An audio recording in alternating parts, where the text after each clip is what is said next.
J'aime, avec mon équipe, réussir à faire des choses qui n'ont jamais été créées dans le passé. Puis c'est ça qui m'allume moi. Puis c'est ce qui allume aussi tous les gens avec qui je travaille. Il y en a qui travaillent pour gagner de l'argent. Moi, je travaille pour accomplir les projets. En nombre de portes, des portes d'habitation totales, je dois être pas loin de 5000 portes environ de construits. Ça. Puis le Moana Parc Aquatique, c'est le plus gros projet récréo-touristique intérieur qui va être dans le Grand Montréal, soit trop cher. Mais cette combinaison-là fait que ça élimine plein de contracteurs qui peuvent même pas réussir à démarrer le projet parce que les banques, à cause des taux d'intérêt élevés, le projet vient à risque. Vu que le projet vient à risque, ils demandent encore plus de mise de fonds. Je trouve que les jeunes, ils veulent pas assez travailler fort pour upscaler leur style de vie.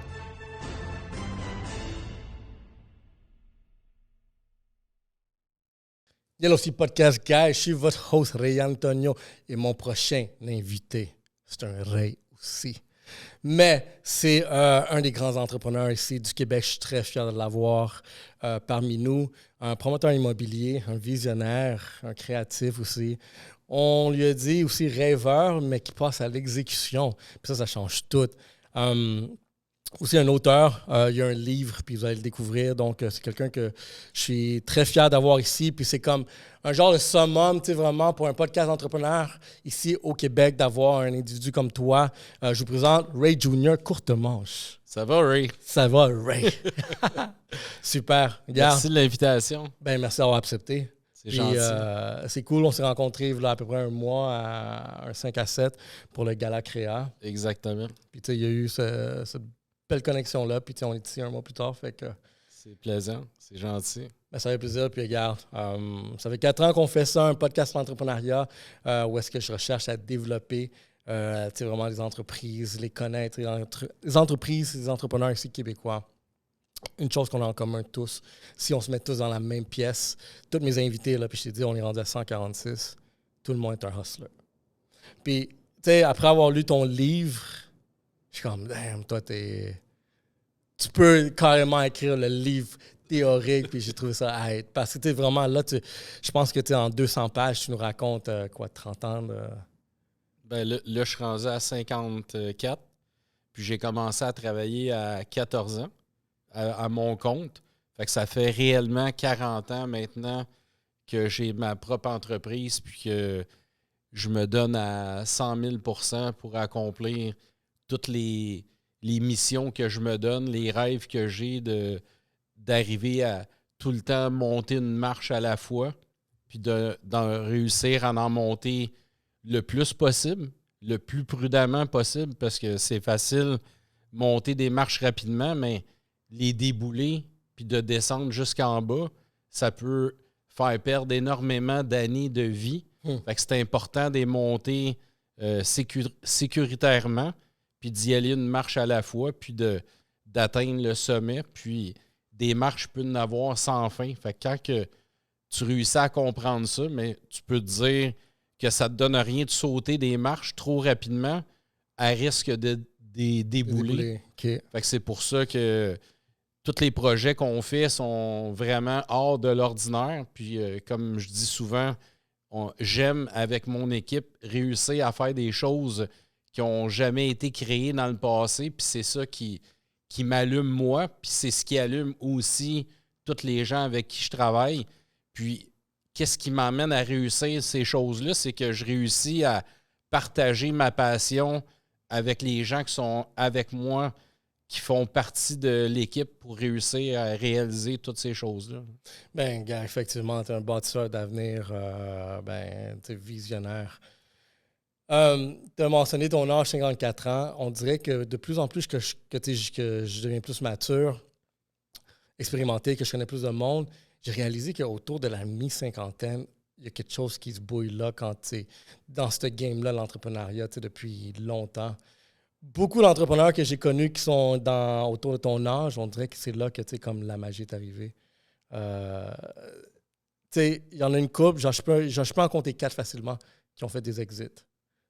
Puis ces exits-là, tu sais, sont surprenants. C'est qu'est-ce qui va bâtir le reste de leur vie, la prochaine génération, puis le patrimoine, tu sais, il va vivre juste à cause de, tu sais, vraiment cette discipline-là. Puis c'est intéressant, tu sais, de le voir. Toi, tu te sens-tu que t'es là ou... Non, vraiment pas. C'est ça. Ben, la vérité, c'est que il y en a qui travaillent pour gagner de l'argent. Moi, je travaille pour accomplir les projets. Puis c'est ce qui m'allume le plus. Qu'est-ce qui m'allume le plus, c'est, exemple, là, celui qu'on est en train de faire, c'est le projet Espace W. Puis on s'est basé sur qu'est-ce que tous les humains vivent en ce moment.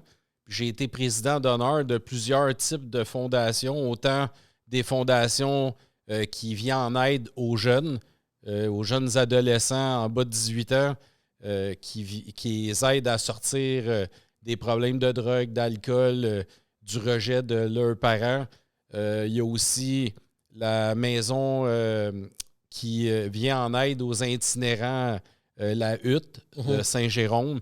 Eux, ils aident, ça peut être des entrepreneurs comme nous qui ont vécu des moments difficiles, puis ils se ramassent dans la rue, ils perdent confiance en eux, puis tout ça, puis ils ne voient pas la lumière au bout du tunnel. Fait que j'ai été président d'honneur pour la levée de fonds pour bâtir une maison à Saint-Jérôme d'une valeur d'environ 7,5 millions. Puis là, elle est ouverte. Fait qu'avec une méga équipe, on a réussi tous ensemble, en mettant tous les efforts, à emmener cette maison-là sur le marché pour aider les gens qui sont démunis puis qui ont besoin d'aide pour se sortir de l'itinérance. Puis j'ai aussi fait la maison des petits frères. Puis eux, ils viennent en aide. Ça, j'ai fait ça avec une des vice-présidentes de chez Desjardins. Puis eux, ils viennent en aide aux personnes âgées qui sont délaissés par leurs enfants parce que leurs enfants sont dans le tourbillon de la vie d'aujourd'hui. On court pour travailler, on se lève le matin, on est pressé. Les enfants, il faut qu'ils aillent à l'école, il faut qu'ils prennent l'autobus, il faut qu'ils soient habillés, il faut qu'il y ait un lunch, aller porter les enfants à l'autobus ou à l'école. Après ça, arriver à l'emploi à l'heure.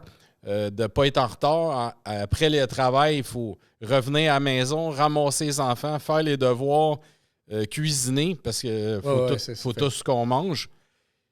Puis là, j'ai vu qu'il y a beaucoup de personnes âgées qui sont dans la solitude. C'est des gens ils n'ont pas de problème d'argent, ils n'ont pas de problème de se nourrir, mais ils ont un problème qu'ils ne voient plus leurs enfants parce qu'ils sont pris dans le tourbillon de la vie. Puis là, ben, le projet Espace W, mais c'est une combinaison de tout ça. Puis on voulait faire un projet, au lieu de séparer les gens, qu'il y ait un projet pour les jeunes, pour les professionnels ou pour les personnes âgées. Nous, on s'est dit, on va faire un projet où on va unir les générations, les petits-enfants, les enfants puis les grands-parents. Puis ils vont vivre dans un... C'est comme un immense bateau de croisière ou un resort, puis que les personnes âgées, ils vont pouvoir habiter dans un des 4 bâtiments du projet, parce que le projet Espace W, il est sur un immense podium de 105 000 pieds carrés. Ça, c'est le premier étage. Puis sur ce premier étage-là, il y a 4 autres bâtiments, 2 de 6 étages et 2 de 8 étages. Fait que les gens vont pouvoir vivre, ou des familles, exemple, des personnes plus âgées dans un bâtiment, puis la fille ou le père qui est monoparental, parce qu'on a énormément de séparation, parce que les gens, aujourd'hui, avec un rien, ils se séparent. Fait que ça fait qu'il y a énormément de gens qui sont père monoparental puis mère monoparentale.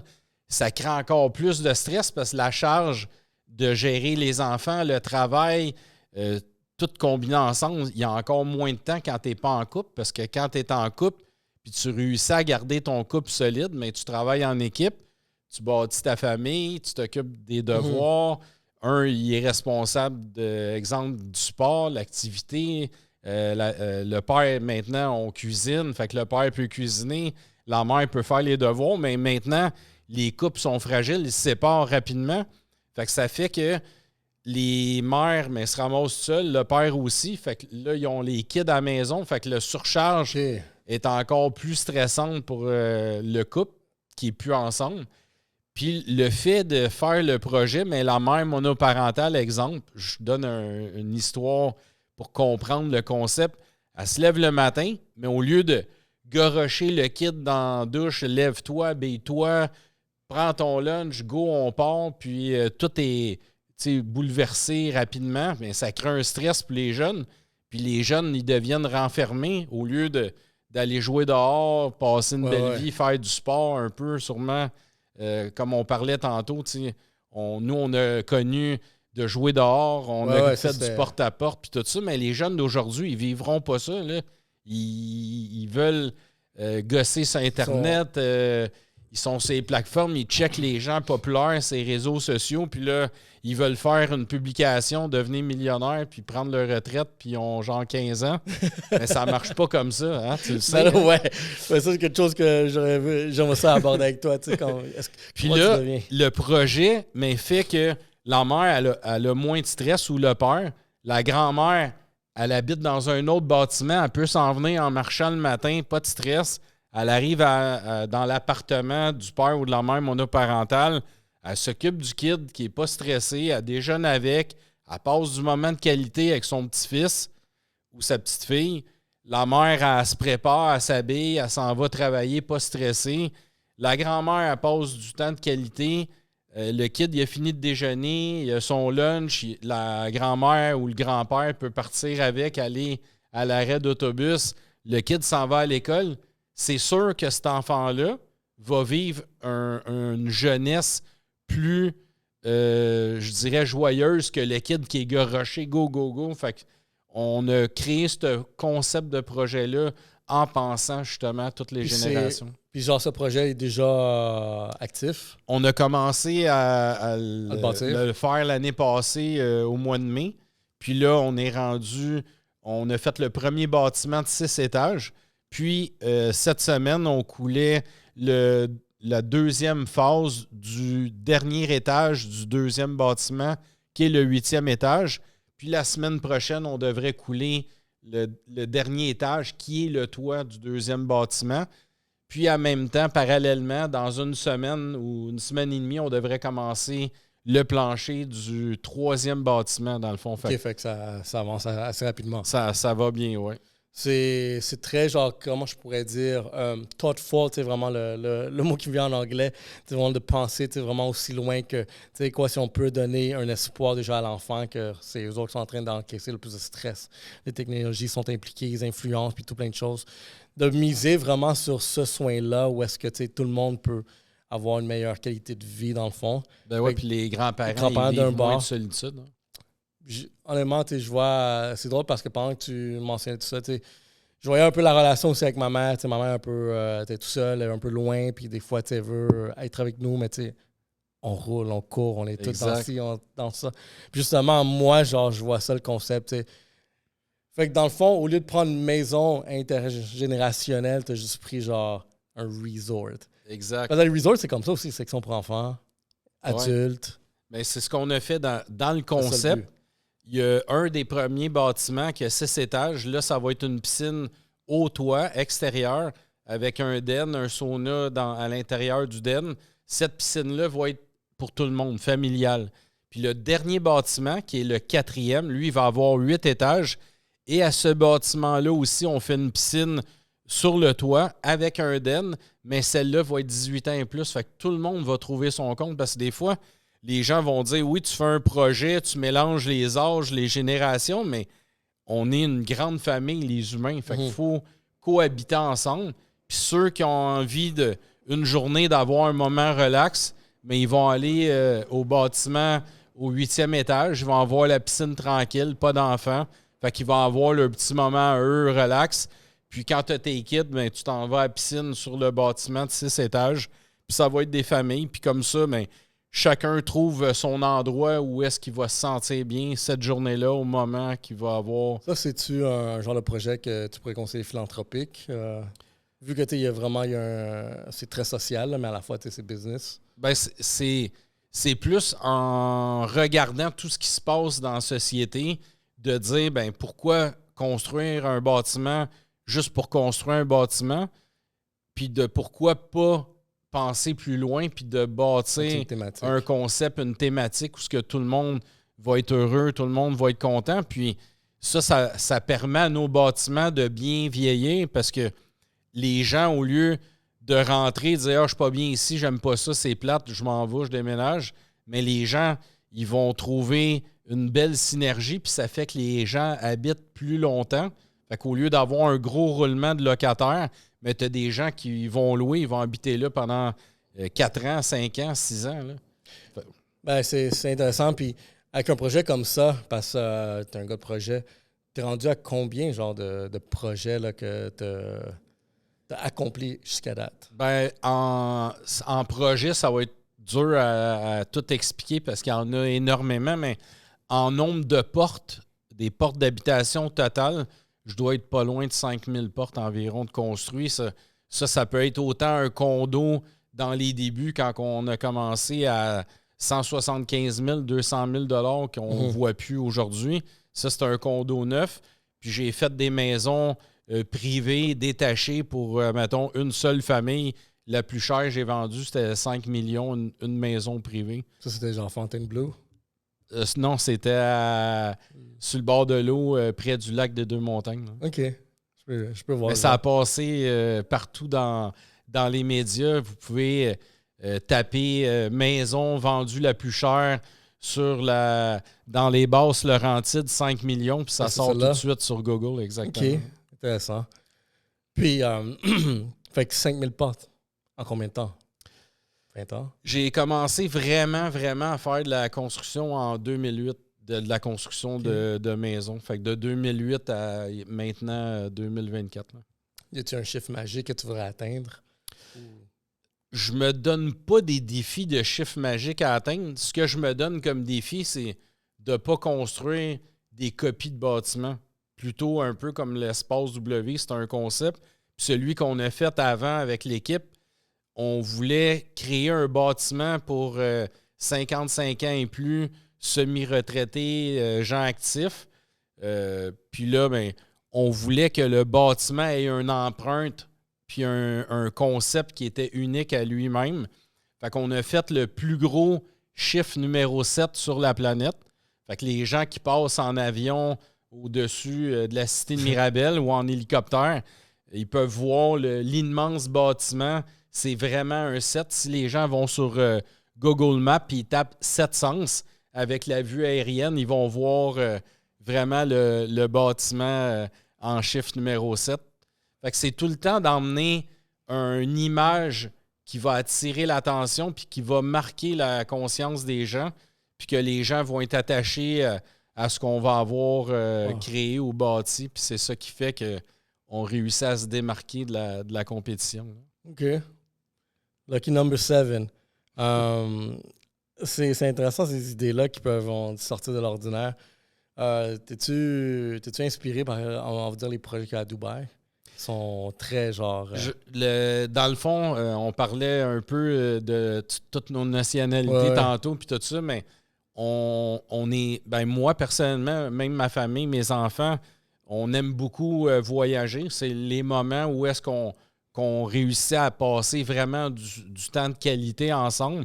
Puis, comme on est allé au Maroc, on est allé en Afrique, on est allé tous les endroits où c'est populaire. Là, au Mexique, on a des condos là-bas. J'adore la population mexicaine. C'est des gens très chaleureux. Mais je dirais que dans tous les pays, les gens sont chaleureux. Je crois que c'est la façon que tu arrives puis tu te présentes. Mais dans tous les endroits que j'ai visités dans le monde, j'aurais pu m'asseoir n'importe où dans une maison, dans un salon, puis les gens m'auraient invité à manger avec eux. Fait que c'est... Tu sais, tous les pays, les peuples, ils ont toute une culture, une qualité, la nourriture, les coutumes, puis tout ça. Puis, quand tu as une belle approche avec les gens, mais les gens partout dans le monde sont chaleureux. Quand on est allé en Afrique, les gens disent « Ah, c'est dangereux là-bas », puis tout ça. Puis, on a traversé le désert en Afrique parce qu'on est allé visiter, dans le fond, un immense parc protégé pour les animaux, pour faire un safari, mais pas d'armes. Vraiment, on adore les animaux, puis on voulait voir une girafe, mais dans son état naturel, des rhinocéros, des éléphants. Puis après ça, on est descendu en Afrique du Sud, au Cap, mais il a fallu traverser le désert au complet en auto, puis les gens ils nous disaient « Fais pas ça, c'est dangereux. Puis j'ai jamais vu rien de dangereux là. Fait que c'est vraiment comment que tu voyages, comment tu abordes les gens, comment que... Tout est dans l'approche, là. Définitivement, mais tu sais, ce que j'ai réalisé, c'est que quand tu es face à une nouvelle culture et tu montres du respect, mais tu sais aussi de la curiosité pour la culture, tu sais, puis que tu veux t'intéresser, tu peux automatiquement créer des liens avec les personnes. Ah, je te le confirme à 1 million de %. Ah, mais tant mieux. OK, puis là-bas, tu es en train de construire.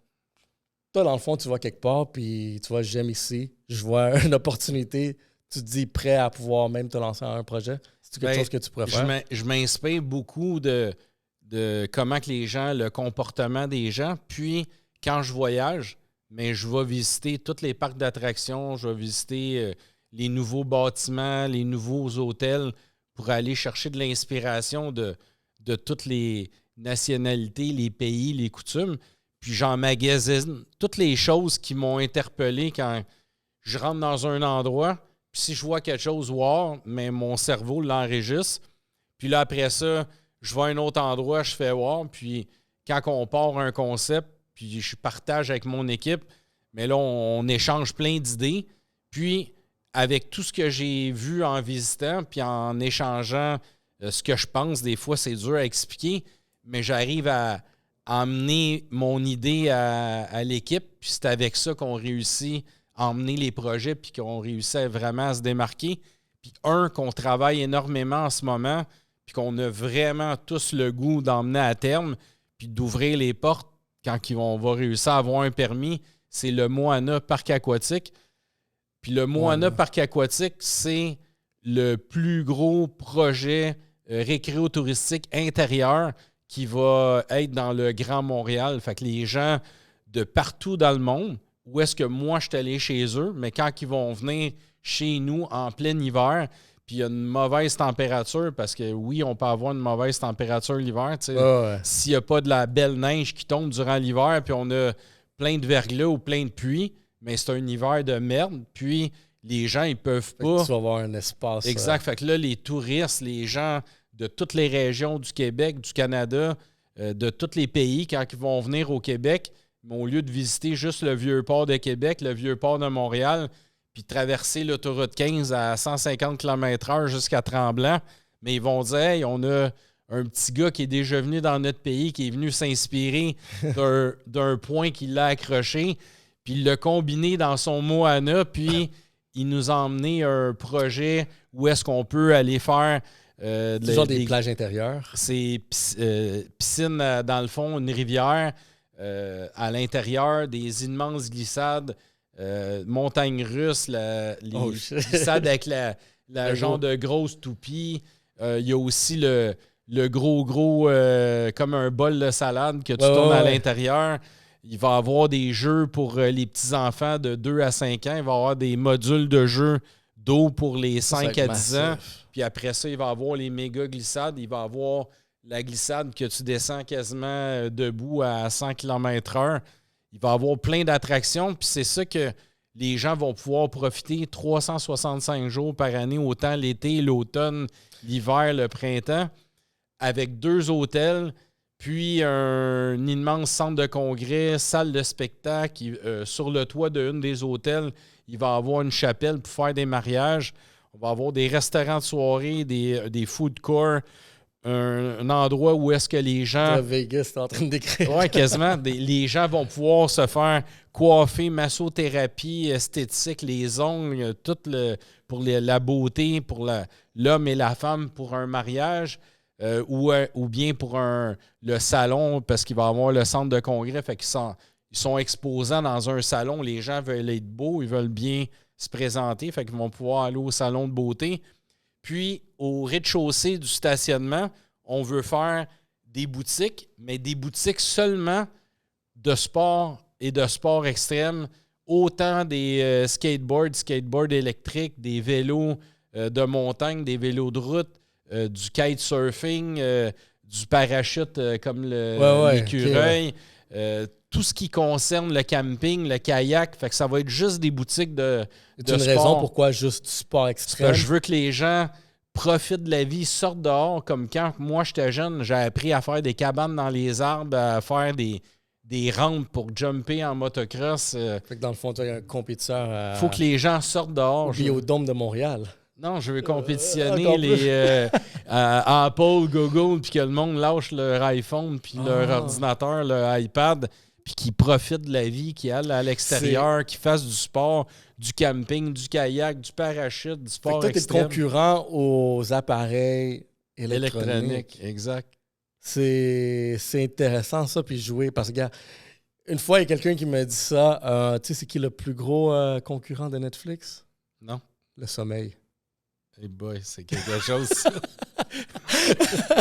Tu sais, fait que je le vois dans le même concept que toi. Je suis comme, ça, c'est le concurrent, mais moi, genre, je veux enlever l'attention du device puis l'amener vraiment dans... je veux que les gens profitent en famille, dans les glissades d'eau, qui s'amusent ensemble, qui aient du plaisir, qui rient, qui prennent des photos, qui s'en retournent à la maison puis qui aient vécu une belle journée de bonheur ensemble. Puis quand tu es dans l'eau, mais tu peux pas glisser avec ton iPad puis ton iPhone. C'est vrai. OK.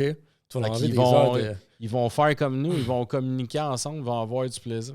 OK. Puis c'est quand que t'es rendu en cette phase-là? C'est une idée ou c'est... Mais là, en ce moment, on a eu les autorisations industrielles pour la consommation des eaux et les rejets des eaux parce que la crainte des citoyens de toute la Rive-Nord, c'était qu'ils pensaient qu'on prenait le robinet, qu'on l'ouvrait puis qu'on faisait couler de l'eau potable dans les glissades, mais c'est faux. Parce qu'on a trouvé des technologies en regardant des projets qui se construisent. Admettons, on va prendre l'exemple au désert du Nevada où il y a le Las Vegas, mais il y a plein de méga hôtels, puis ils ont une pénurie d'eau, puis ils arrosent leur gazon tous les jours, puis il y a plein de monde, mais ils ont trouvé des solutions pour consommer moins d'eau puis de faire moins de rejets d'eau. Fait que ce qu'ils font, puis on utilise ces technologies-là. On va prendre l'eau des douches et des bains. L'eau des douches et des bains, elle va rentrer dans une machine, elle va être semi-filtrée. Fait que ça va s'appeler de l'eau grise.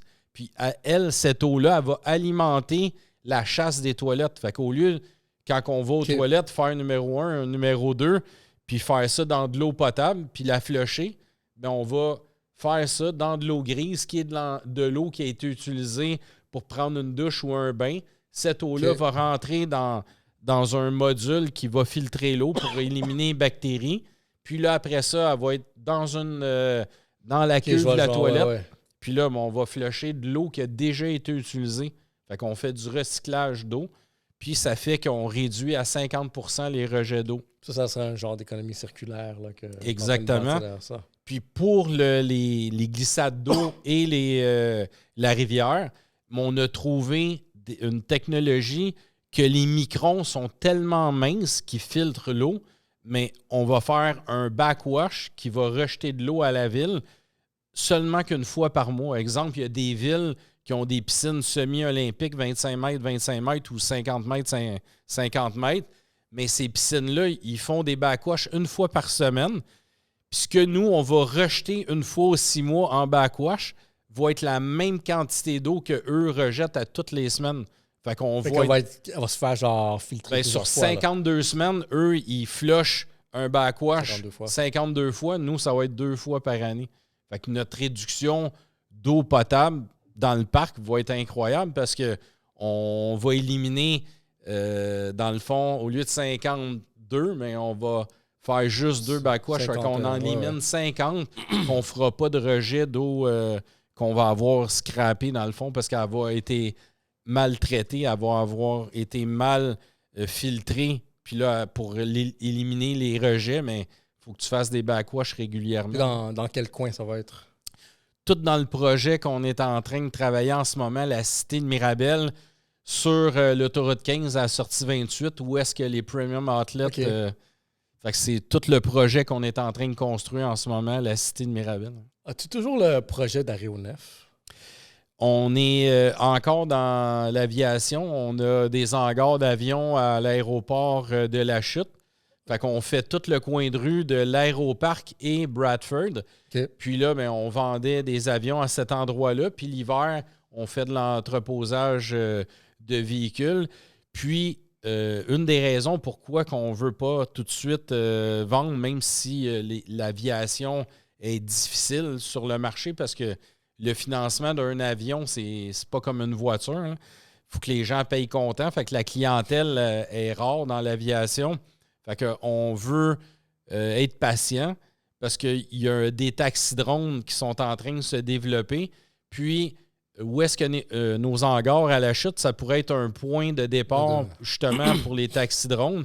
Puis sur le toit du stationnement du Moana, on pourrait faire un endroit qui serait que les gens pourraient stationner dans notre stationnement étagé, puis prendre un drone, puis aller soit à Québec, soit à Trois-Rivières, soit n'importe où dans la région, parce que les taxidrones, ils ont un moment de vol très précis parce que c'est électrique. Fait que là, celui de Mirabel peut peut-être se rendre, mettons, à Trois-Rivières ou à Saint-Hubert. Puis de Saint-Hubert, peut-être qu'il va avoir un système de recharge rapide ou bien une autre batterie qui va être interchangeable. Puis là, il va pouvoir partir de Trois-Rivières puis se rendre à Québec. T'sais, parce que c'est sûr que les premières technologies ne pourront pas faire Montréal-Miami d'une shot. Là, fait que ça va se faire graduellement. Mais sur le toit du Moana, on aimerait ça faire un héliport à drone dans le fond taxi. Là. Fait que t'es vraiment un visionnaire, hein? Tu vois tout. On essaye. OK. Puis quelque chose vraiment qui m'a attiré l'attention, que dans tous ces projets-là que tu fais, tu es un expert en financement. Oui. Puis je trouve que derrière ça, le financement, c'est quelque chose qui peut être super compliqué, dur, autant pour les personnes, comment gérer ça. Toi, as-tu vraiment une façon, vraiment que, parce que tu lances des projets, tu as besoin de financement. Il y a du monde qui essaie de le faire plus sur leurs propres moyens à eux. Il y a d'autres cas où est-ce que tu vas chercher ton financement avec d'autres partenaires d'institutions. Ben, je te dirais que c'est le financement, peu importe t'es qui, peu importe t'es où, peu importe ce que tu fais, c'est dur, c'est compliqué. Même nous, aujourd'hui, c'est ultra compliqué parce que plus le temps avance, plus les banques resserrent les vis parce qu'il y a eu tellement dans l'histoire des institutions financières, des banqueroutes, des faillites, tout ça. Fait que ça fait que les banques se méfient des gens visionnaires, des entrepreneurs. Fait que les critères des banques, à chaque année, ils sont de plus en plus difficiles. Fait que nous, quand on a commencé, on faisait, mettons, une maison, des triplex, mais le financement, il était aussi difficile à faire un triplex quand on a débuté que là, on est en train de faire l'espace W, mais c'est aussi dur avoir un financement pour espace W que ça l'était dans le temps quand on a débuté de faire un triplex ou une maison. Puis là, après l'espace W, c'est le Moana, mais le Moana, c'est pas un produit ou un bâtiment ou un concept que les banques sont confortables comme quelqu'un qui va s'acheter un condo pour sa consommation personnelle, qui a un bon emploi, admettons, le couple ensemble font 80 ou 100 000 par année. La banque est capable de savoir un couple ensemble depuis 3 ans, stable, qui font 80 000 par année ou 60 000, bien, ils sont capables de s'acheter entre telle valeur et telle valeur. Tu sais, les banques ils ont tellement de statistiques, fait qu'ils se fient à ça, tandis que le Moana, ils n'ont aucune idée. Ils n'ont pas d'antécédents. Ils ont un antécédent sur moi, mais sur mon projet, ils n'en ont pas. Moi, je n'ai pas à me vendre parce qu'ils savent que si je dis que je le commande, je vais l'emmener à terme, puis je vais ouvrir les portes, ça va rouler, mais ils ne savent pas si un parc aquatique, ça va faire quoi? Ça va-tu marcher? Ça marchera-tu pas? C'est-tu populaire? Parce qu'il y a eu des parcs aquatiques, vraiment que peut-être... c'est-tu un projet qui tu vois le potentiel? Moi, je vois du point de vue père de famille, c'est sûr j'en ai mon enfant là-bas, Moana. En plus, c'est une fan de Moana. Fait que le nom, il vend déjà vraiment un enfant qui est « Ah, Moana! » Fait que je peux me voir là, que ça serait une activité pour anniversaire. Je te confirme que ça va fonctionner parce que si tu regardes tout ce qu'il y a comme activité, tu essaies d'aller à quelque part, c'est tout le temps plein, il n'y a plus de place. Éventuellement, ça, c'est une place qui va devenir pleine. Ben nous, on va avoir tellement d'attractions différentes, mais il va y avoir des gens dans les restaurants, il y en a d'autres qui vont être au centre de congrès, il y en a qui vont aller à la salle de spectacle, il y en a qui vont être dans la salle pour un mariage, il y en a d'autres qui vont être au parc aquatique, il y en a qui vont être au...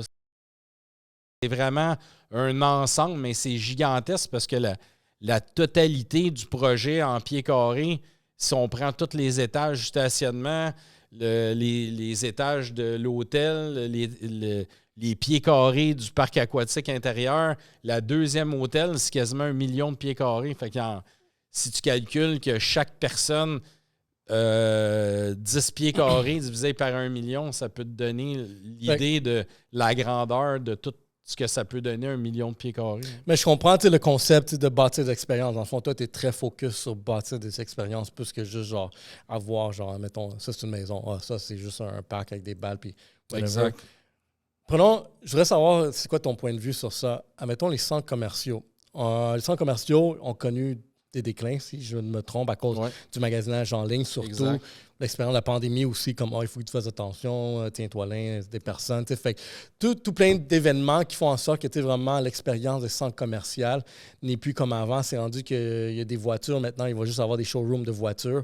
Tu vas le laisser la voir, tu mets ton nom, puis sûrement tu fais un test drive. Puis quelque chose que je voyais derrière ça, c'est qu'éventuellement, les centres commerciaux, ça va plus avoir sa place. Puis là, on va se retrouver avec des gros espaces vides. Mais selon moi, c'est si les centres commerciaux se convertissent dans des expériences.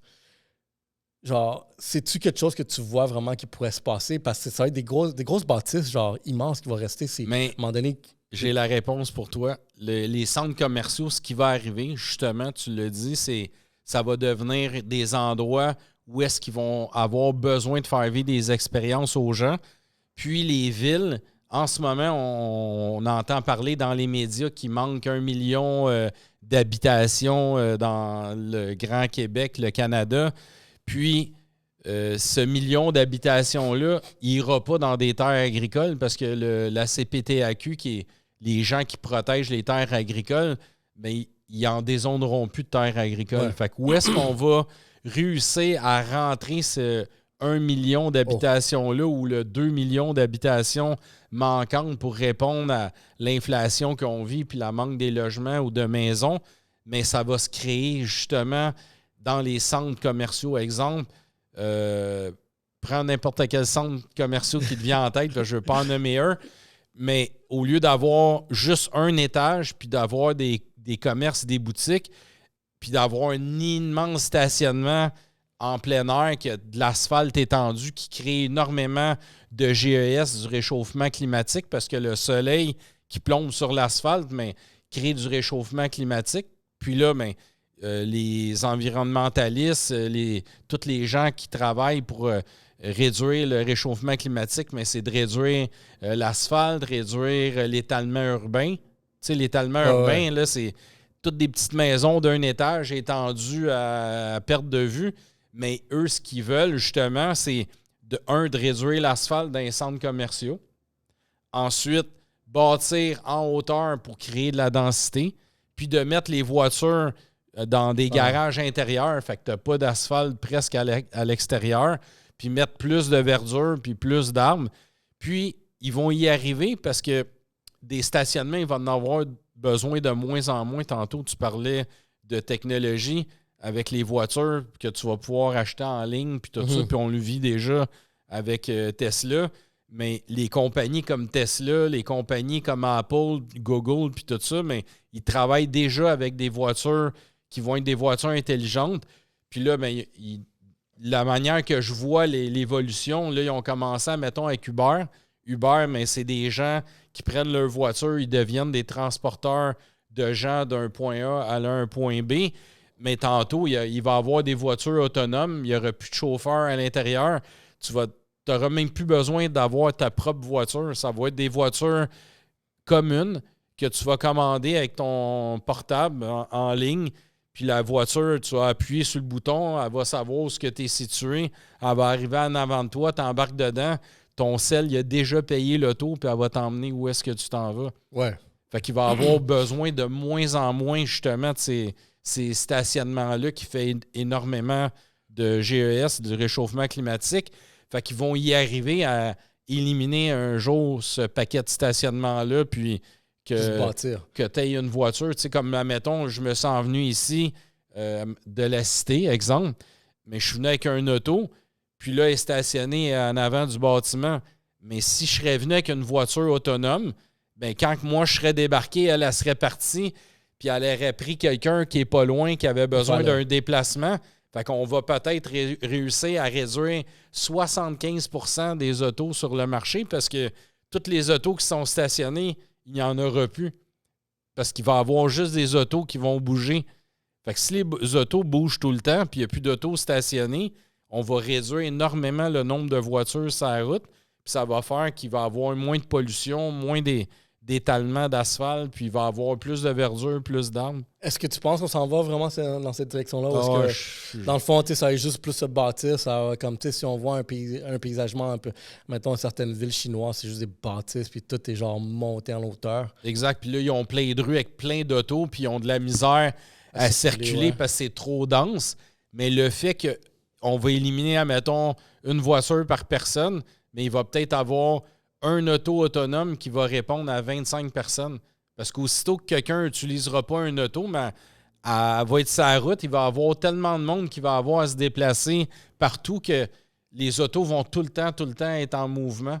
Fait que ça va réduire énormément de voitures inutiles. Il y a, dans le World Economic Forum, tu as déjà sûrement entendu de Klaus Schwab. Oui. Ben lui, sa grande ligne qui dit dans l'avenir qui va être vous allez rien va vous appartenir, mais vous allez être heureux, dans le sens que tout va être en location, puis ça commence déjà. Oui, mais on le voit, là, tu penses-tu que c'est dans la direction qu'on s'en va exactement? Ben, je le vois déjà avec les projets qu'on fait locatifs, parce que tout coûte tellement cher que les gens, avoir une maison de, je sais pas moi, 3-4 000 pieds carrés, comme on voyait il y a 10 ans, il y en a de moins en moins. Là, les gens ont des maisons, admettons, de 2000 pieds carrés, 1500 pieds, puis même il y en a qui ont des condos de 600 pieds carrés ou même dans le centre-ville, tu en vois de 450 pieds carrés, mais les gens, au lieu d'avoir un condo de 450 pieds puis d'être pris dans ça, mais ils vont peut-être prendre plus le côté d'avoir un petit peu plus grand puis d'habiter dans un concept un peu comme Espace W où ce qui va avoir 2 piscines au toit, une piscine intérieure à l'année, un spa avec une salle de billard, 2 simulateurs de golf, un gym intérieur, un coworking intérieur, puis que les gens ont accès à tout ça au lieu d'avoir, oui, c'est chez toi, tu as 400 pieds carrés, mais tu n'as rien d'autre. Fait que peut-être que oui, tu es mieux de payer pour un loyer, mais avoir plein d'incentives. Mais admettons, toi, comme promoteur immobilier, ton rôle dans tout ça, c'est toi qui vas genre le bâtir, le promouvoir, ou c'est toi aussi qui vas faire la location? Ben comme là, l'Espace W, nous, on fait de tout, de A à Z. De A à Z. On a créé l'idée, on a créé le concept, on a créé le design, on crée même l'aménagement intérieur, toutes les aires communes, les services intérieurs, comme je viens de nommer, les activités. Puis on bâtit le bâtiment nous-mêmes, puis on fait la location nous-mêmes, puis on fait la gestion nous-mêmes de tous les baux, la visite des gens, remplir les bails, s'occuper des demandes des gens, faire la maintenance, l'entretien, les réparations. On fait vraiment tout in-house. Fait que moi, je pourrais pas aller acheter un condo là puis le mettre à louer. Espace W, non, mais on a un autre projet qui s'appelle Sky Blue Condo, les taux de 15 étages qu'on voyait à Occupation Double. On a participé 3 fois avec Sky Blue, fait qu'on a donné 3 condos à 3 années différentes à OD, dans le fond. Mais ce projet-là, j'ai quelques personnes qui en ont acheté, justement pour investir puis le louer. Mais c'est pas nécessairement genre... Mais c'est toi qui garde la majorité. Ben non, ils sont tous à vendre en condo. Ça, c'est vraiment ce projet-là, un projet dédié uniquement pour nous de le revendre en condo. Puis il y a certaines personnes qui en ont acheté un, qui l'habitent. Il y en a d'autres qui en ont acheté 2, 3. Il y en a qui en ont acheté 5. Puis eux, ils font la location pour leur entreprise à eux. J'ai 2 questions, mais je sens que chacune des questions va aller dans d'autres directions à part, mais j'aime ça les relier.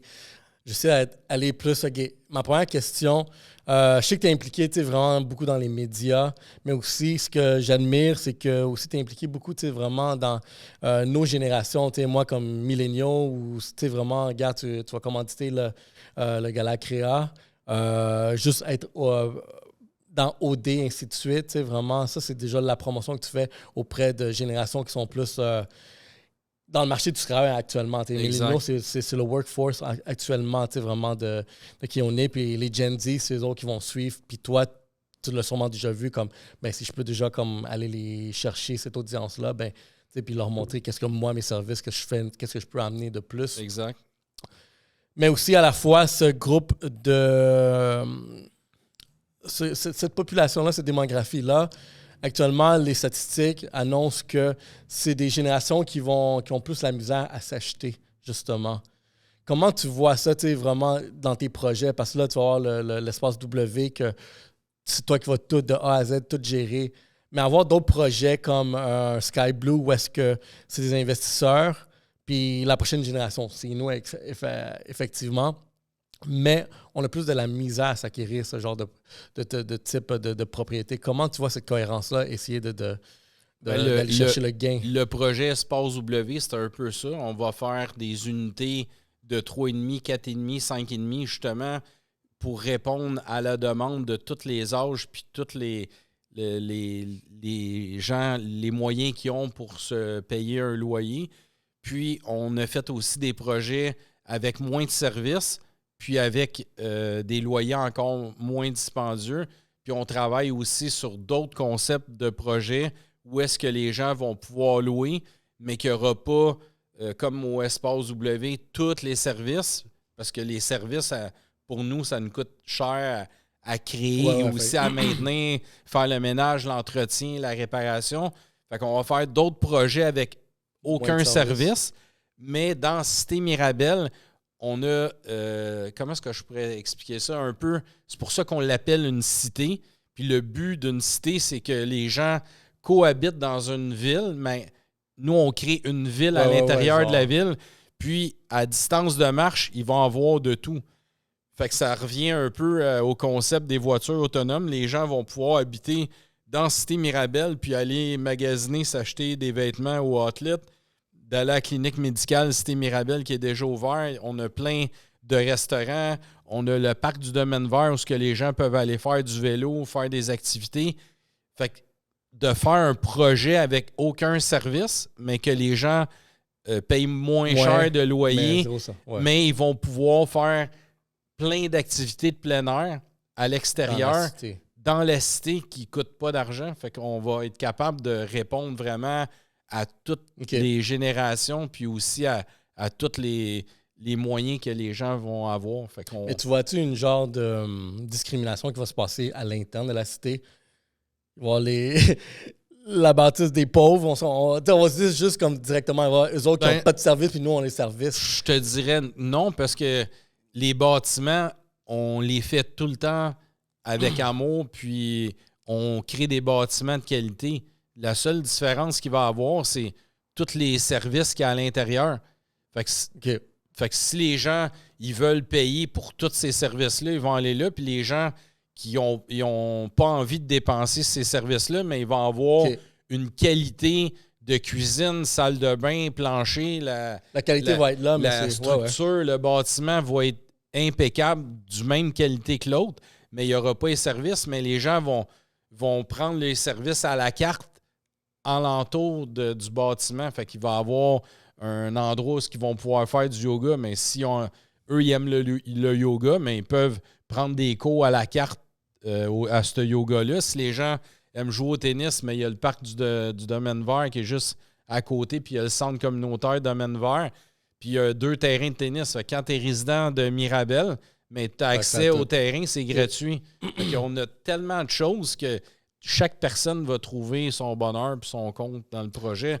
Puis il n'y aura pas de clash, comme tu dis. Personne ne va pouvoir savoir que toi, tu habites là, puis qu'il n'y a pas de spa à l'intérieur, puis qu'il n'y a pas 3 piscines, puis qu'il n'y a pas 2 simulateurs de golf. Là, les gens, ils jugeront pas en se voyant sur le trottoir. Ouais, non, je comprends, je vois le genre. OK, en lien avec ça aussi, puis tu sais, dans l'avenir, où est-ce qu'on s'en va, tu sais, vraiment dans nos générations, à essayer de s'acquérir. Par exemple, dans les projets où est-ce que c'est locatif, un couple jeune, dans la fin vingtaine, en train de louer, éventuellement, est-ce qu'ils pourront genre faire l'achat de cet espace-là, que ça leur appartienne, puis eux pourront dire après leur mettre à louer, question de faire l'argent. En location, quand tu crées un bâtiment en location, ce bâtiment-là, il n'y a pas de lotissement à l'intérieur. C'est juste un lot de terrain avec un building dessus. Fait que c'est pas possible de le revendre par la suite. Fait que les gens, ce qu'ils vont pouvoir faire, exemple, si, admettons, ils commencent à cohabiter ensemble, puis ils n'ont pas d'enfants, là, ils sont locatifs. Puis là, s'ils veulent avoir leur propre habitation, mais ils vont pouvoir aller dans un autre de nos projets qu'on a créés puis s'acheter un condo. Fait qu'on crée vraiment un éventail de produits qui sont accessibles à chaque personne dans le besoin qu'ils désirent. C'est comme un vélo, mais tu peux en avoir un qui a 2 roues avec 2 pédales qui vaut 100$, puis qui va bien aller, que moi, je vais être bien content. Puis il y en a d'autres qui ont des vélos à 6 000, mais moi, à 6 000, je vais m'acheter un auto. Là. OK. Puis, tu connais BlackRock? J'ai déjà entendu. Le portefeuille d'investissement. Eux autres, aux États-Unis, qu'est-ce qui est en train de se passer? C'est qu'apparemment, ils sont en train d'acheter genre tout. C'est devenu justement, c'est en train de devenir ce modèle-là de juste location, puis où est-ce que l'individu ne sera pas propriétaire de sa place, puis tout le reste va être juste loué. Tu vois-tu que genre un modèle comme ça, comme BlackRock, Vanguard aussi, si je me trompe, que c'est juste c'est un portefeuille genre de... Ouais, c'est des fonds d'investissement qui achètent tout ce qui est immobilier dans le fond. Hein. Te vois-tu devenir quelque chose dans ce niveau-là? Ou, Moi, je dirais que non, parce que je suis plus inspiré sur des modes de vie, créer des belles espaces que les gens vont être heureux. Parce que je carbure pas à l'argent, je carbure plus à me promener dans la cité Mirabel, puis tout le monde me voit, me salue, sont contents de me voir, ils me demandent comment est-ce que je vais, comment que les projets vont. Fait que je suis plus humain que axé sur...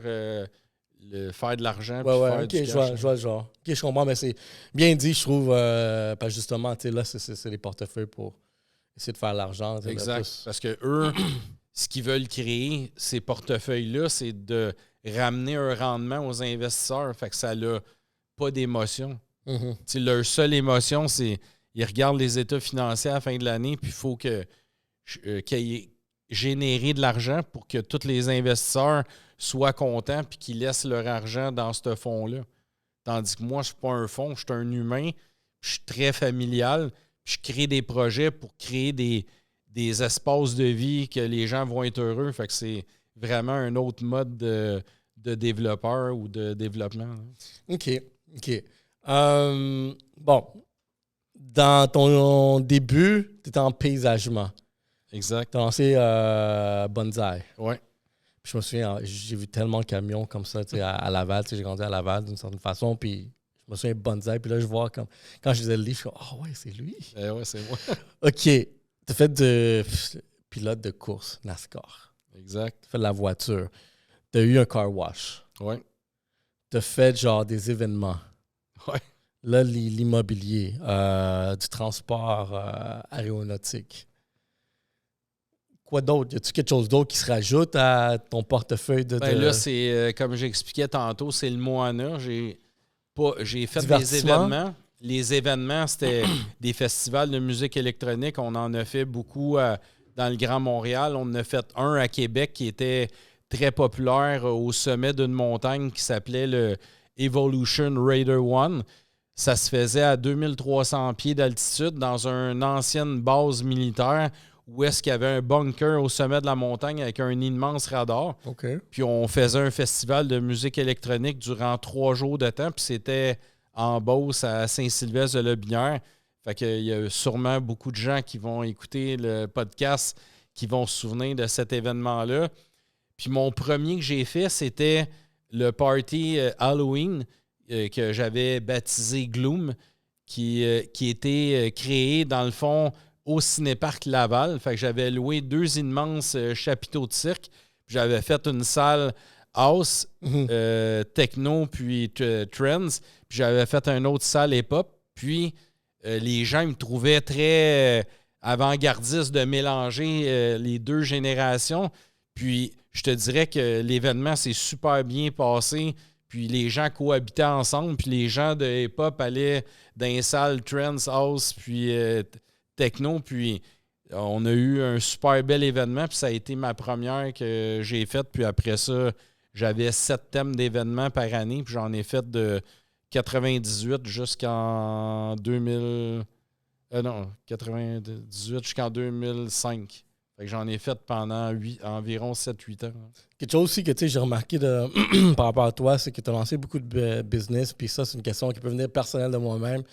Mais tu as lâché prise de certaines business. Lancer une business pour un entrepreneur, ça peut devenir très émotionnel. Ouais. Comme je l'ai lancé, j'ai fait ça, puis il faut que tu viennes à réaliser qu'à un moment donné, peut-être, ça vaut pas la peine de continuer. Exact. Puis on dirait que pendant que je lisais, tu étais un expert à reconnaître. Tu reconnaissais assez facilement. Comment tu te détaches? Je te dirais que je suis pas attaché à l'argent, puis je suis pas attaché aux biens matériels. Fait que c'est sûrement ça qui me permet de me détacher de quelque chose qui est nuisible. Je suis plus attaché à mon équipe, à ma famille, aux gens, à l'humain que ce qui est argent matériel. Fait que quand je vois qu'un projet, il se passe de quoi? Exemple, quand le projet que tu parles, c'est sûrement le fleuriste qui te venait en tête, là, que j'avais fermé les portes puis ça me grugeait de l'argent comme jamais, mais c'est vraiment celle-là. Il y avait le car wash que j'y pensais. Le car wash, ça, c'est à cause que mon gérant me volait. Puis là, je me disais qu'il a réussi à convaincre le staff, puis en partageant avec le staff, on lave 2 autos pour nous, 2 pour Ray. Puis là, il réussissait à les faire taire en leur partageant une partie du butin qui me volait. Fait que ça, je me disais, il n'y a aucun potentiel à venir. C'est même rendu que le team au complet, il carbure plus au cash que d'avoir un emploi sécuritaire, d'avoir un employeur qui respectait, mais eux, il n'y avait aucun respect. Fait que je me disais, il n'y a pas de potentiel à me battre et à continuer dans ce projet-là. Puis l'autre, ça a été le fleuriste. Puis qu'est-ce qui a tué le monde du fleuriste? C'est que avant, quand il y avait quelqu'un qui décédait, mais les fleuristes, ils prenaient toutes leurs fleurs, parce qu'une fleur, c'est vivant, mais elle a été coupée. Fait qu'un coup qu'elle a été coupée de sa racine qui lui donne la vie, puis qui fait qu'elle reste resplendissante puis colorée, mais c'est le fait qu'elle est connectée au sol puis elle s'alimente de l'énergie qu'il y a dans la terre puis l'eau qu'on met dans la terre. Mais quand on la coupe, elle a une durée de vie, admettons, de 7 à 10 jours. Puis les fleuristes arrivaient à passer ces fleurs-là dans le temps parce que quand quelqu'un décédait, mais il y avait des immenses bouquets que le défunt recevait autour du cercueil. Puis là, plus l'évolution allait avancer puis les maladies ont apparu, les gens ils ont commencé à dire, au lieu d'acheter un bouquet de fleurs à 80 $ pour envoyer au défunt, remettez l'argent au cancer du sein, de remettre l'argent au cancer du cerveau, à la prostate, tout ça. Fait que là, les fleuristes ils ont commencé à vendre de moins en moins de fleurs, mais moi, je suis arrivé comme dans le début de cette transition-là.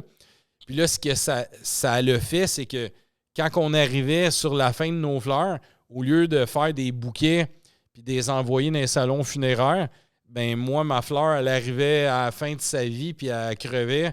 Puis c'était évident qui la ramassait. Fait que je réussissais pas à recycler dans le fond mes bouquets. Puis c'était une immense perte qui se créait dans le fleuriste. Puis j'ai vu qu'il n'y avait aucun potentiel à faire renaître les bouquets autour des cercueils. Fait qu'en bout de ligne, dans les deux cas ici, tu sais, c'est comme éventuellement, tu voyais qu'elle allait juste plus avoir de rentabilité. Exact. Mais tu as tiré la plug même avant que tu n'étais pas rentable. Tu étais juste comme. Il y a un problème organisationnel ici. Ici, il y a un problème genre de opérationnel. Exact. Fait que tu as tiré la plug juste avant que ça devienne vraiment un problème de rentabilité. Puis même, je l'ai vécu un peu avec le centre jardin. Les centres jardins roulaient vraiment, vraiment bien. Puis les quincailleries roulaient vraiment, vraiment bien. Puis à un moment donné, il a commencé à ouvrir les grandes quincailleries. Exemple, c'était comme des entrepôts, là, des quincailleries incroyables. Mais ces gros entrepôts-là, quincailleries, ont fait mourir le serrurier du coin de rue, ils ont fait mourir la quincaillerie du coin de rue, mais ils ont fait fermer énormément de centres jardins parce que eux, ce qu'ils faisaient, c'est que pendant la période forte des centres jardins, ils rentraient de l'inventaire comme jamais, puis ils la vendaient à leur coûtant, puis ils faisaient ça parce que les gens, quand les annuels sortent au printemps, mais là, ça l'emmène plein de clientèle, mais les centres jardins, c'était leur gagne-pain, là. Tandis que eux, les grandes surfaces, c'était l'appât pour attirer le poisson chez eux. Ouais. Puis quand la personne rentrait, elle achetait des fleurs au coûtant. Eux, ils faisaient pas d'argent avec ça, mais là, la personne, elle rentrait en dedans.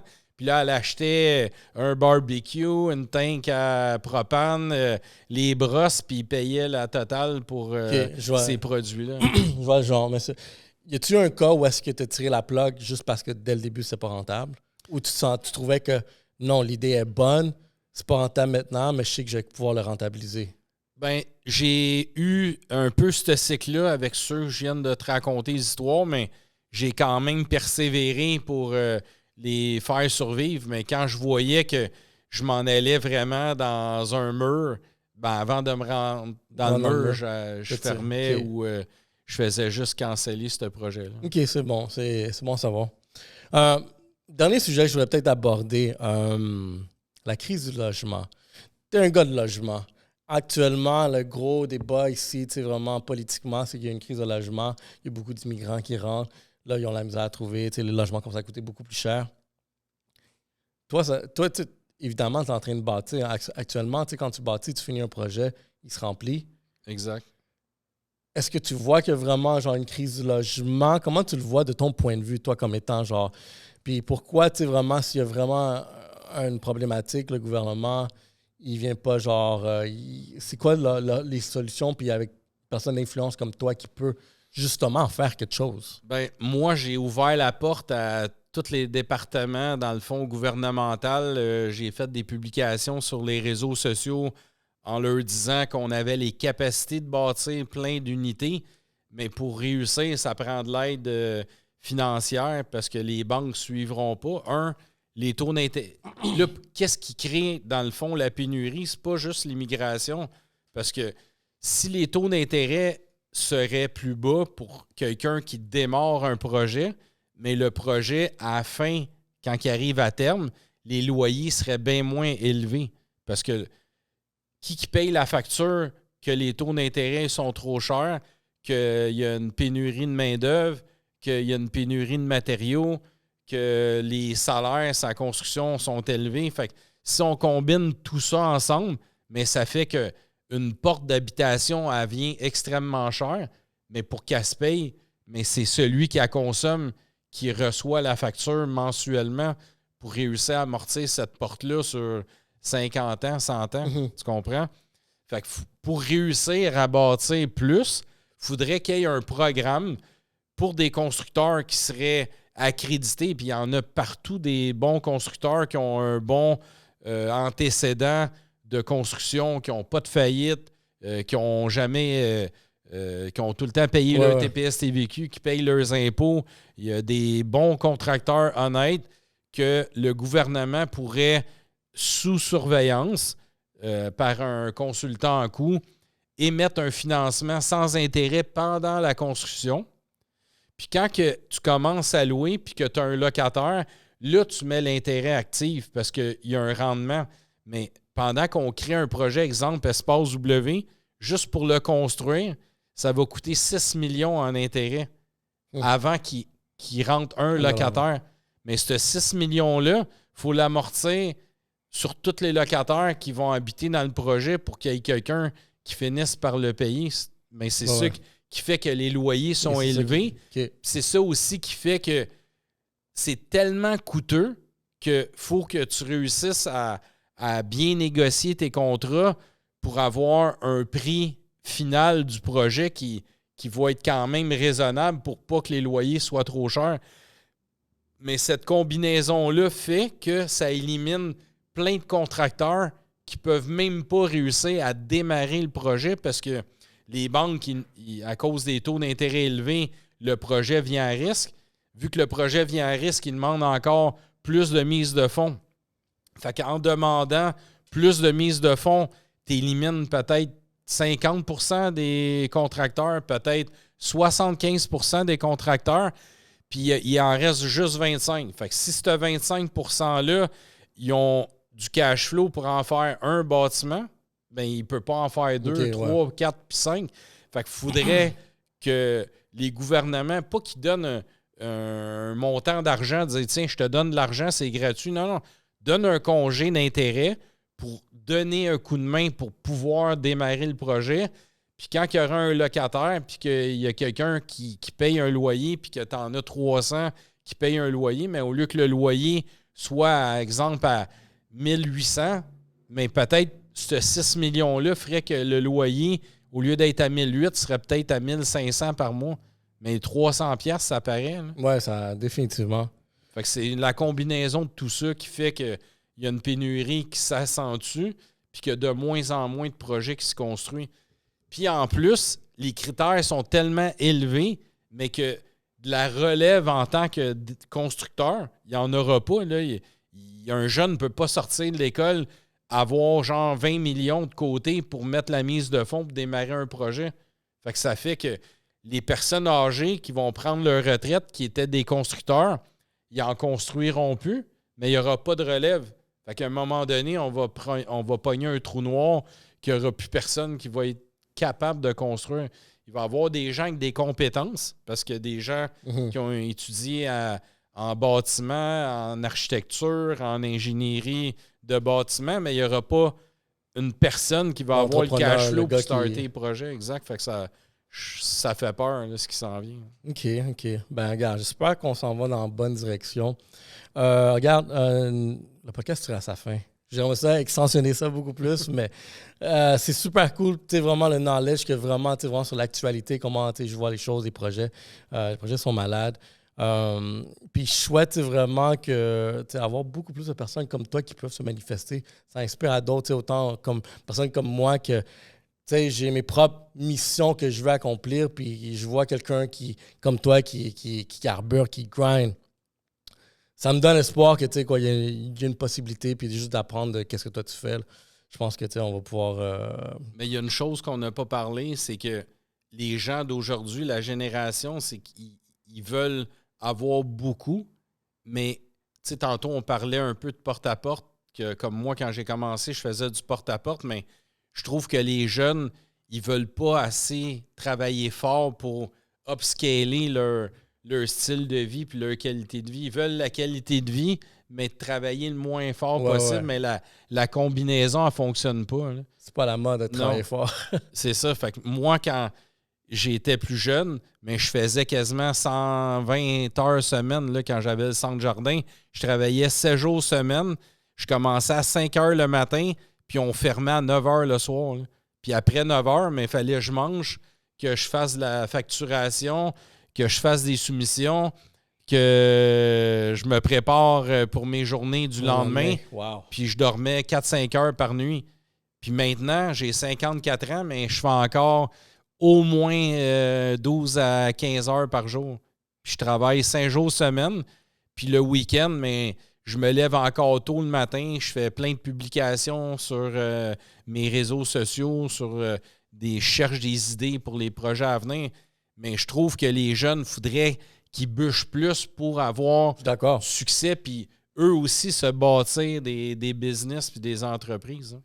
Ben, je suis 100% d'accord avec toi. Puis moi, je trouve que ma génération, on fait un peu partie des derniers, on dirait.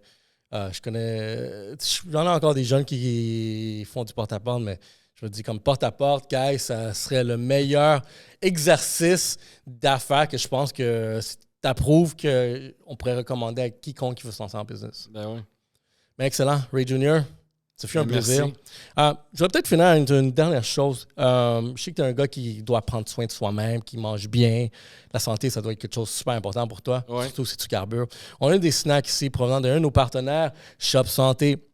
Je ne sais pas s'il y a quelque chose sur la table qui t'intéresserait de déguster. Moi, je pourrais t'en... Bon, hein? Regarde, moi, j'en ai un ici que je pourrais... Essayer ça. Celui-là, je l'ai essayé. Moi, je l'ai adoré. Unreal, Puis, c'est santé. C'est nice qu'on ait vu dans un monde où il y a beaucoup de choses qui sont comme très bas ou aucun sucre.